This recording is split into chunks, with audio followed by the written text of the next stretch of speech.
Alright, so I'm not going to be long because I don't know exactly how much time I have left, so that's space to be out. As most of you all that are probably seeing this video know, I've spent some years in counseling, actually decades, off and on. But in these current times, I am a fan of Red Table Talk. And thank you, Jada and Gammy and Willow for this platform. I call myself looking at seeing all the shows on Red Table Talk on Facebook. But I noticed, I went back through, I'm always looking for new episodes, and they do a lot of stuff and extras. But I noticed there were several that I had not seen, and I believe it was season 3. Don't quote me, it might have been season 2. Season 2 or 3, but I think it was season 3. Probably during the pandemic in 2020. But one of the episodes that as a matter of fact, I just cut it off. I mean, I did look at it, but when it got done, I had to pause it a couple of times. But it was called the Freedom of Forgiveness, I believe is the name of it.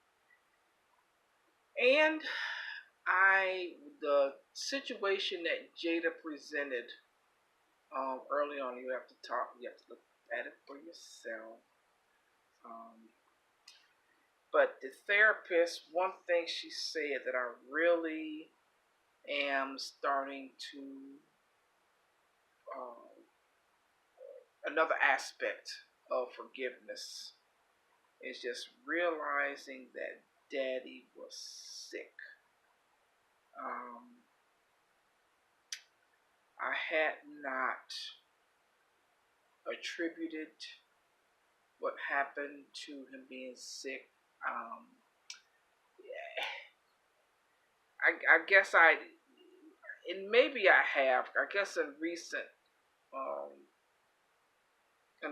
months, not even a year, I realized that I think he had PTSD.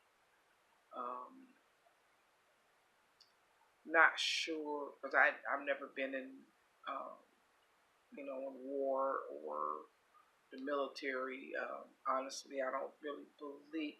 I believe in military. I don't believe in fighting like that. I think there's a lot of steps that can be taken during a process of negotiations. A lot of things can happen before countries go to war. I think a lot of the war machine here in the U.S. is a bunch of propaganda and people who don't know how to talk to each other. And so instead of talking to each other to negotiate for what you want, they just want to kill each other. And then this propaganda gets started, and basically it's to support a system of greed. But anyway, I think that I'm sure that Daddy had PTSD. And so the aspect of it being a sickness, the whole program was good. The Red Table Talk was good. First realizing, I took a couple of notes. Realizing that Daddy was sick. Okay, was the first one. And then having to look at myself and,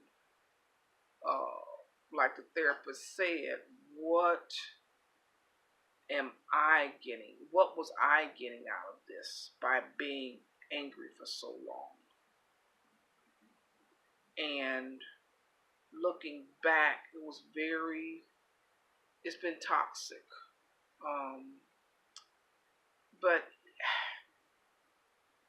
I'm gonna have to spend some more time on that because I'm not gonna spend a lot of time on it.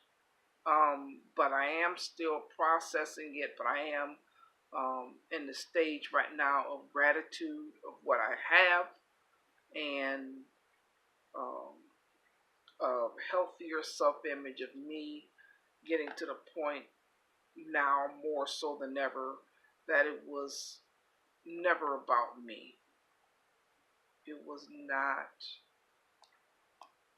and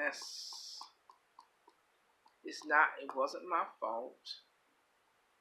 I just happened to be the person in that space um, that I was being exposed to. I was exposed to um,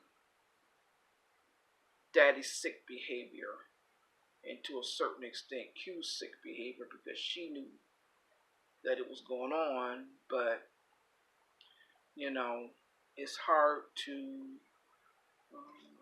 know what people think and how marriages are processed, and you know, this whole idea of throwing a baby out with the bathwater. Nobody's perfect.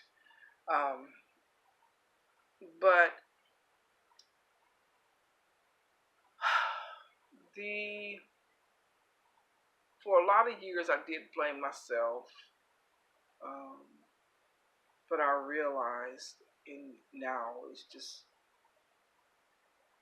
as they say, collateral damage, and that was on his part, because I know now I'm not damaged. I am awesome. I'm beautiful. Um, I'm starting to realize what God created. Um, I like it. I like it. I like who I am, or who I'm becoming. I'll put it like that. But let's see. Uh, Jada also has something about looking at ourselves on a spiritual level, and spiritual is very different from religion. Spiritual is more internal. Religion is outside. This is why I interpret it. Religion is outside rules and regulations. Um, in the case of being a Christian, it's picking out phases of the Bible that a church or whatever wants to focus on, and half the time is not. A lot of times they're not doing it themselves. But anyway, um, the the issue of looking at yourself and looking at my shadows. I think I may have more shadows than uh, my parents did. Um, so I've told a few people that I feel like in a safe space some of my shadows, some of my shadow behavior. Um, let's put it like this: nobody ended up dead. I'll put it like that. So, but yeah, no, I'm it's part of this spirituality, looking at my own shadows, but it's also looking at ways to, because the shadows, I don't think they're going to change. The behavior of the shadow may change, but the motivation for the shadow, I think, is probably going to stay with me for the rest of my life. So the key is, to me, is to learn how to rechannel the shadow so that it is not uh, it's either less of a detriment, or it's there for the purpose of helping a bigger scenario of mankind or womankind. And so we are going to work. I'm going to keep working on my own spiritual journey and the process the shadows, because that I do believe that every being has a purpose, um, And a lot of that is to stop running from that, whatever that purpose is, the lesson that I need to learn, being the spiritual being in this human body, in this human experience. I need to learn how to use that and process that for the betterment of myself, for people, women who have been involved in a similar situation that I don't know how to process it, and use all of that. I think it's going to come together. I feel like it's coming together, but I'm learning again how to enjoy what I dreams that I've had that I've been hesitant to go forth on. But in gratitude, a lot of that stuff kind of fell by the wayside. Let's see what else they talked about. Start with positive behavior. So, a lot of the positive behavior that my siblings have of my parents, I kind of hold on to that, but I'll get back around to that probably later on in life, hopefully sooner than later. But, the main thing what I'm doing right now is learning how to enjoy myself, learning how to enjoy myself, the excitement with my life, the passion, realizing that everybody's not going to be happy with what I do, and it's okay. I am going to, and it's a balance, taking care of myself, pushing towards health for me, figuring out the limitations that I have and how to get around those limitations, because everybody has some. Learn how to get around those limitations while I move forward in a more responsible manner, and realizing that I'm not starting over from nothing. I am starting over with experience. And there was a saying that I read earlier that really resonated with me. Hold on, let me pull it up. My computer screen is asleep, they call it. But I am learning how to love me. I am enjoying a lot of something this year, 2021.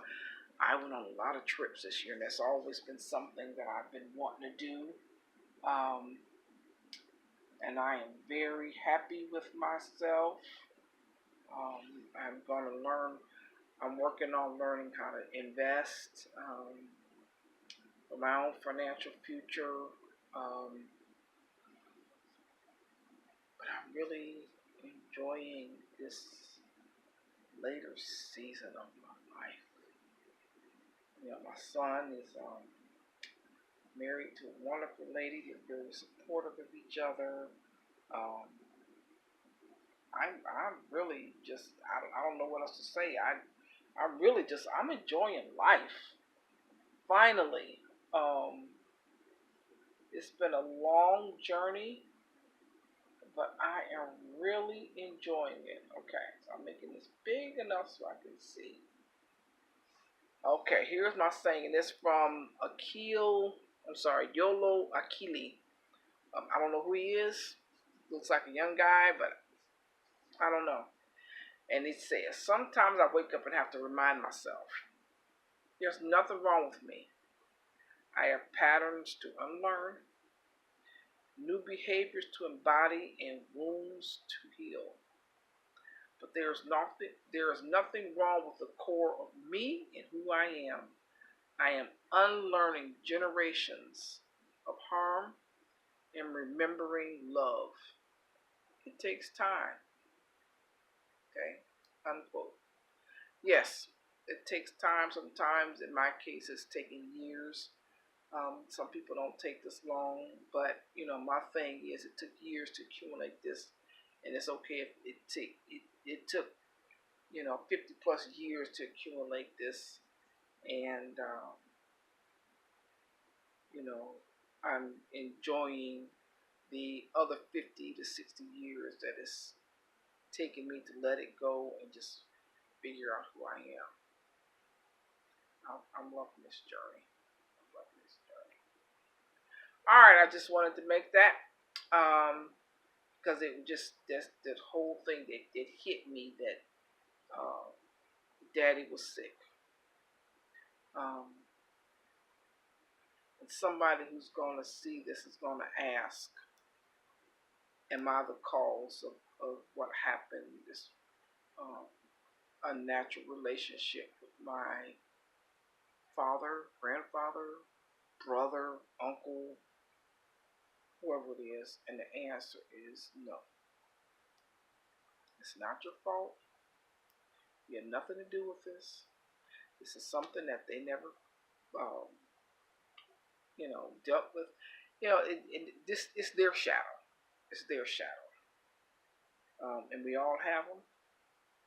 But forgiveness is for you.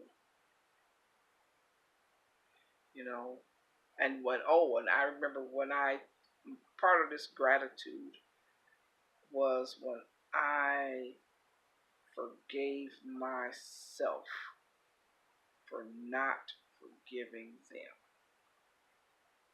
which was ironic because all of this stuff about forgive people and others, no, you don't have to do that. I forgave myself first. No, I put it like this. I, um, what's the term? Biologically, physiologically, I forgave myself first. I did forgive my parents, and there was some level of release there, but the total release came when I forgave myself for not fully forgiving them. And it was ironic because once I said that, I could feel the forgiveness, the weight lifting, and I was able to forgive them even more. Okay? I wasn't expecting that. That was kind of weird. But I just got tired of the fighting, the internal fighting, and it was like, you know what? I'm not gonna forgive them like I should. I'm forgiving myself for not forgiving them. And it came. The gratitude came. The feeling good about myself. It just, other than that, I can't really describe it a whole lot more. It was just relief, you know. And it's okay not to forgive them. In my particular case, the people that are my authority figures, they've all transitioned. But when they were living, they didn't want to talk about it. They didn't want to acknowledge stuff that was going on, so we didn't. The few little times that I tried to talk about it, they changed the subject. They, you know, kept going on like it wasn't there. So, it's not always going to be asking for forgiveness or explanation or whatever from people. You know, whatever. Forgive yourself. Like, for me, I didn't forgive myself for not even for being there. I forgave myself for not forgiving them, and it's okay. It's been very, very good. And in the long run, they say forgiveness is for you. When you forgive yourself, you know, the release is real. So, ooh, 20 minutes. I said I was going to be on there 5 minutes. Okay. So, my name is Deborah. I'm signing out. Whoever needed to see this will see it. You know, let it be known. All right, y'all. Take care. Bye-bye.